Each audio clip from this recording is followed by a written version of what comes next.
This is a question I've been asked so many times in the comment section. The Samsung Galaxy A71 versus the Huawei Nova 5T. Which would I choose? My answer might surprise you. Coming up next. Have you ever felt? Are you listening? Damn. Hi guys, welcome to another edition of Cyber Reviews. Now at first glance, the Samsung Galaxy A71 looks very much like the Samsung Galaxy A51.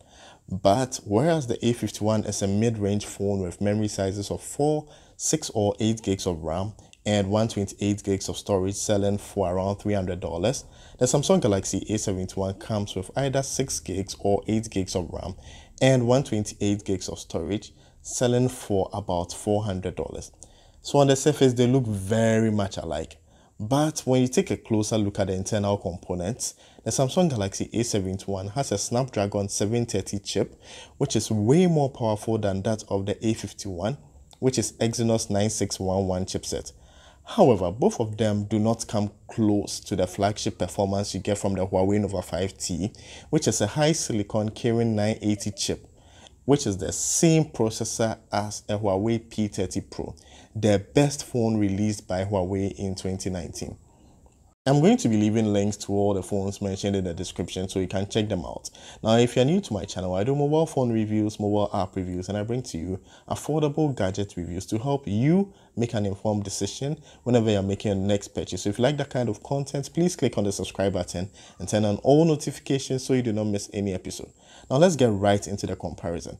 When people ask me this question, the answer I give is, what do you look out for when you're purchasing a phone, or what do you use your phone for? If you're a power user who wants really good performance from your phone, especially in terms of gaming, creating content, or multitasking, then you would prefer the Huawei Nova 5T with its superior processor, 8 gigs of RAM, and superior cameras.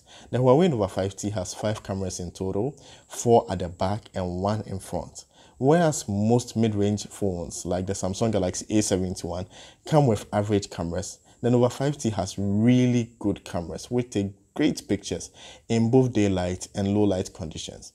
Same cannot be said of the Samsung Galaxy A71, which has 5 cameras as well, but the pictures out of the cameras really disappointed me in my time of using the phone. Where the Samsung Galaxy A71 really shines though is when it comes to features that the average consumer considers important.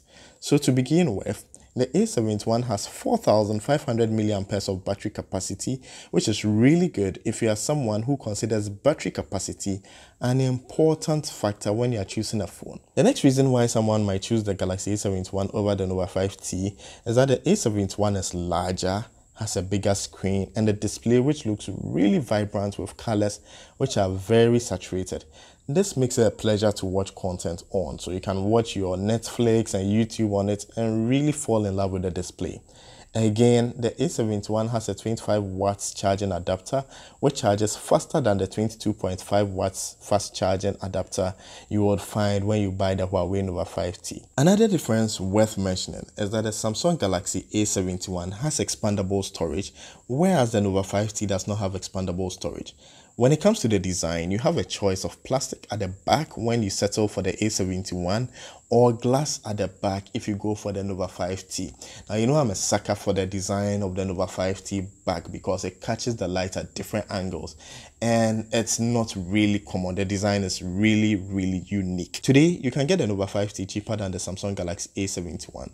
The Nova 5T sells for around $340 for the 8 gig RAM variant, whilst the 6 gig RAM variant of the A71 sells for about $400. So in the end, it becomes a very personal preference, okay, because both devices run Android. However, the Samsung Galaxy A71 comes installed with Android 10 straight out of the box, and then you also get One UI 2.0, which is really nice experience that Samsung adds to their Android flavor, okay.